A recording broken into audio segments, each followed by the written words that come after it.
4, 3, 2, 1, 0.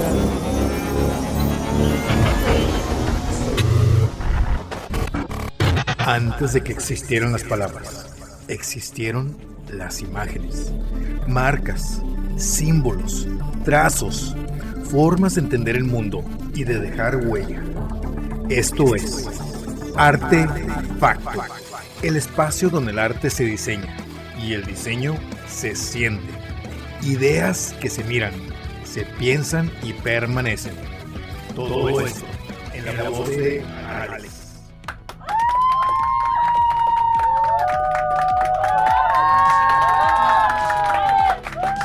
Hola, bienvenidas y bienvenidos a una nueva etapa de este viaje llamado Artefacto, el espacio donde el arte se diseña, el diseño se siente y las ideas visuales nos ayudan a entender mejor el mundo que habitamos. Yo soy Alex con K y con Z, y antes de comenzar quiero decirte algo muy sencillo, pero profundamente importante. Gracias. Gracias por escuchar. Gracias por regresar. Gracias por haber acompañado esta aventura durante la primera temporada y por permitir que este proyecto siga creciendo episodio tras episodio. Porque si algo he descubierto en este recorrido es que el arte y el diseño no son temas exclusivos para especialistas, museos o universidades. No, son parte de nuestra vida cotidiana.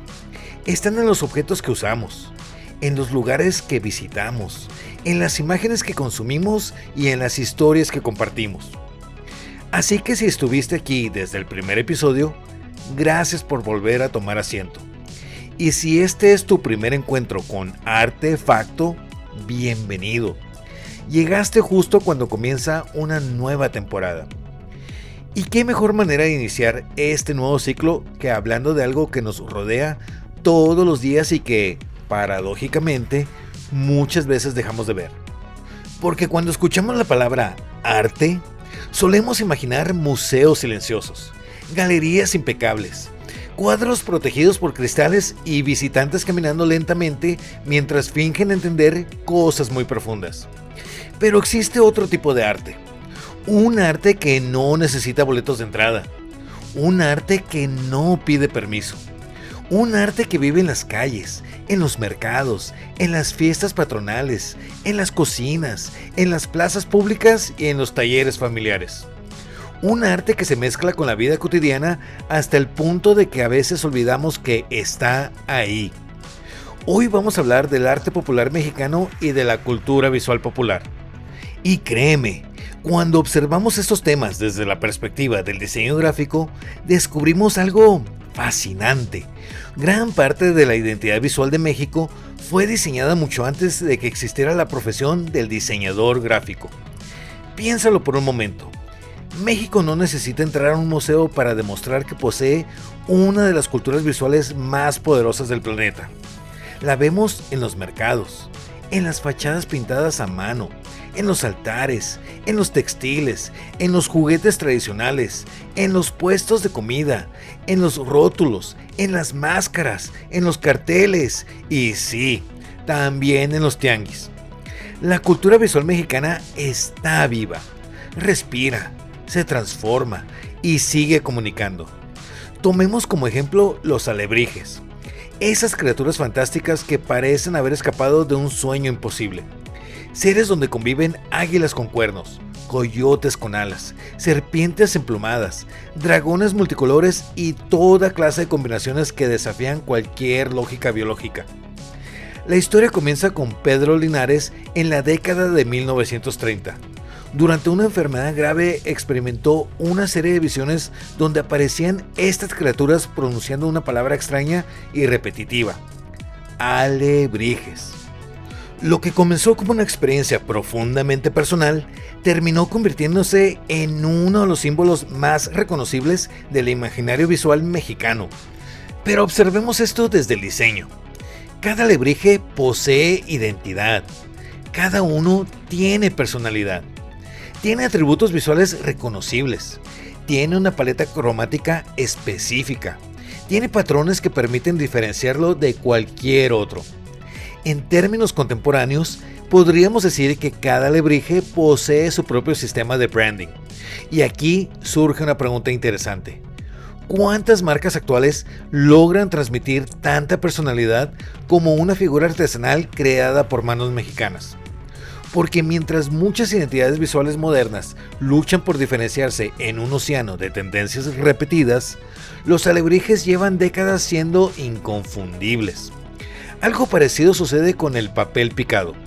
A simple vista parece delicado, frágil, temporal, pero visualmente es extraordinariamente poderoso.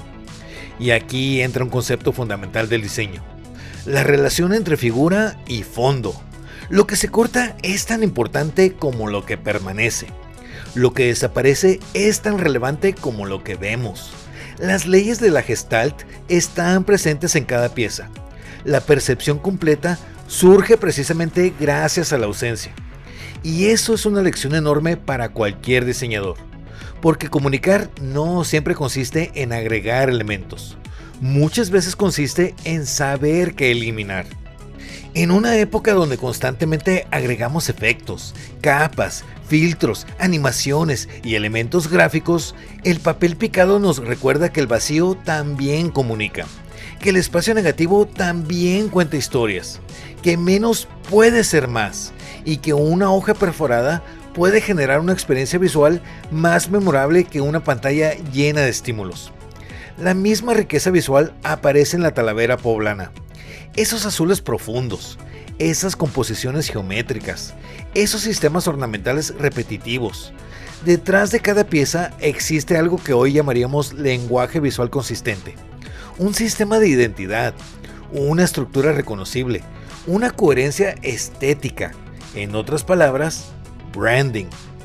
Mucho antes de que las empresas hablaran de manuales de identidad corporativa, los artesanos ya entendían la importancia de la consistencia visual. Y si viajamos hacia Oaxaca o Chiapas, encontramos otro universo fascinante: los textiles tradicionales. Cada bordado es una narrativa, cada símbolo posee significado, cada color responde a una tradición, cada patrón transmite información cultural. Lo verdaderamente sorprendente es que muchos de estos sistemas visuales funcionan como auténticos códigos gráficos heredados de generación en generación. Como si cada textil fuera una biblioteca portátil, como si cada puntada fuera una palabra, como si cada diseño fuera una historia visual esperando ser leída. Y entonces aparece una reflexión importante.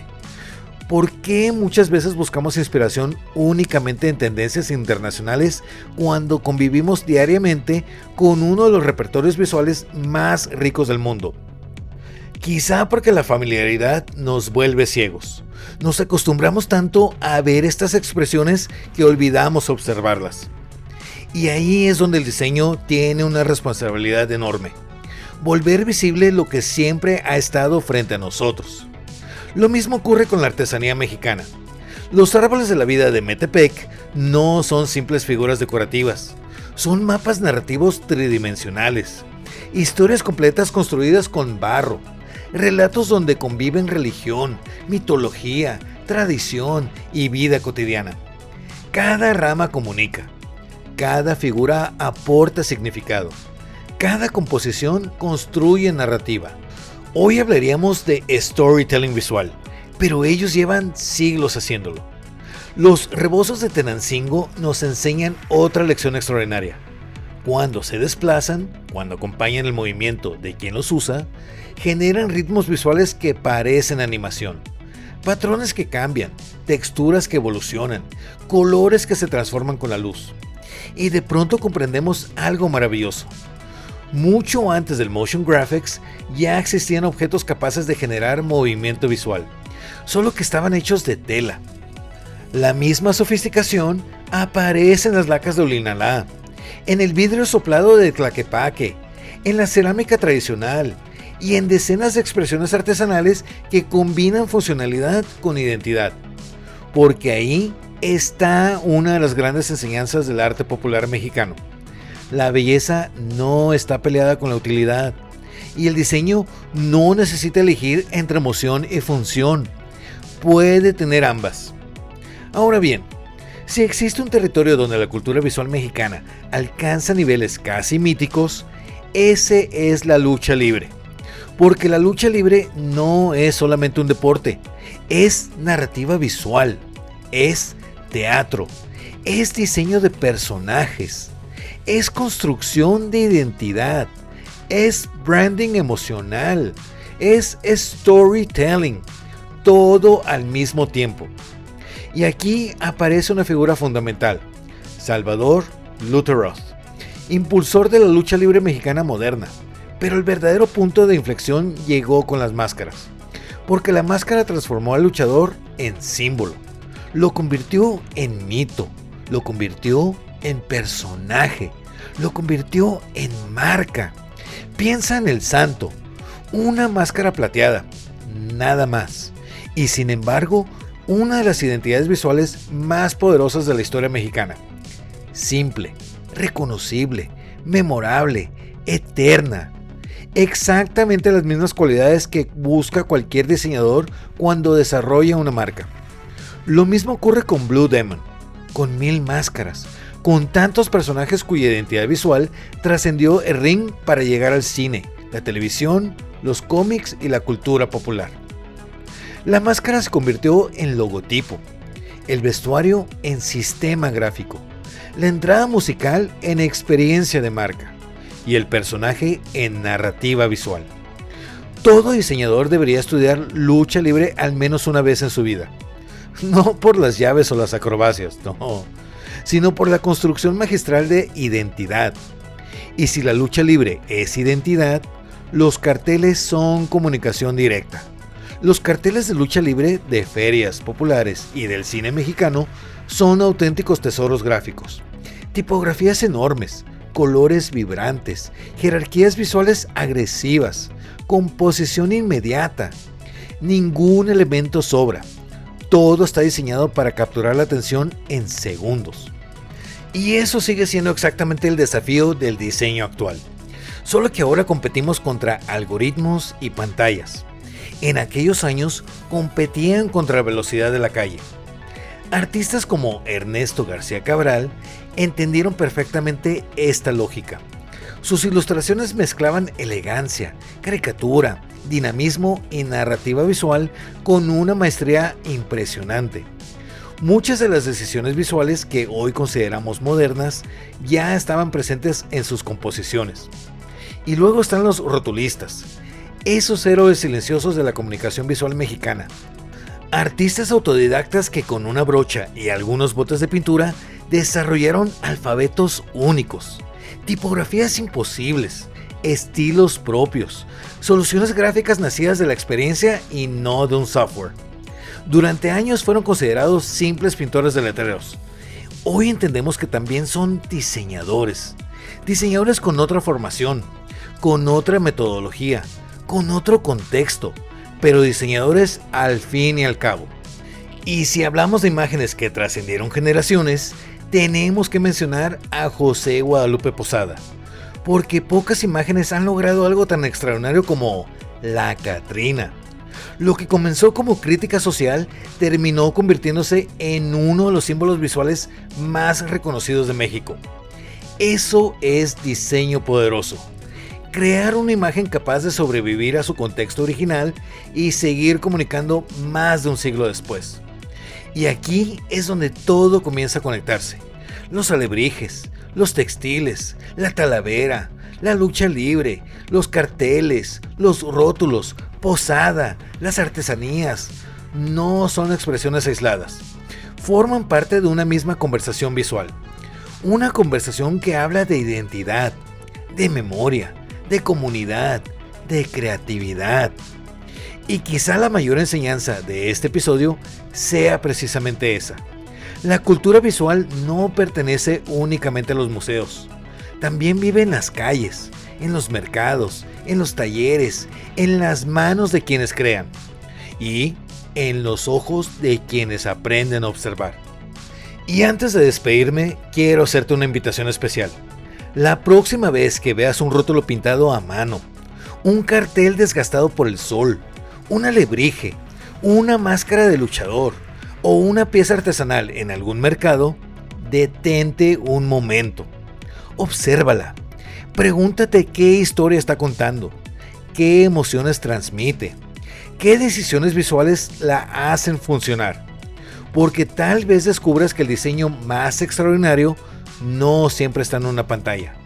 A veces está esperando en la esquina de tu barrio. Y también quiero pedirte algo más.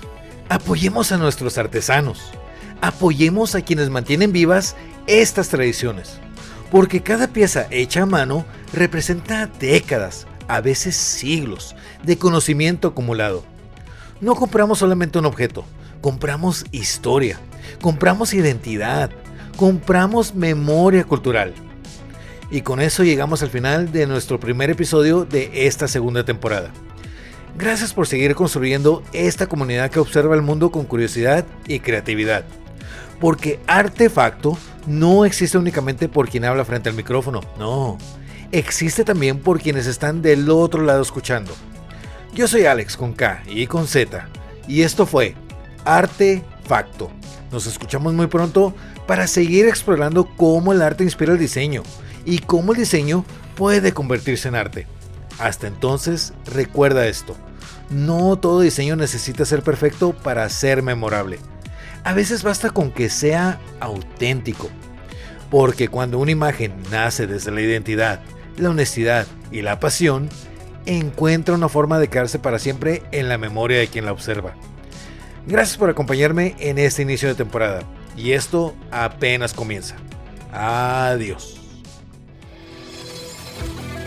Esto fue Artefacto, el espacio donde el arte se diseña y el diseño se siente. Gracias por escuchar, por observar y por crear con nosotros. Hasta entonces, que tu trazo sea libre y tu diseño tenga alma.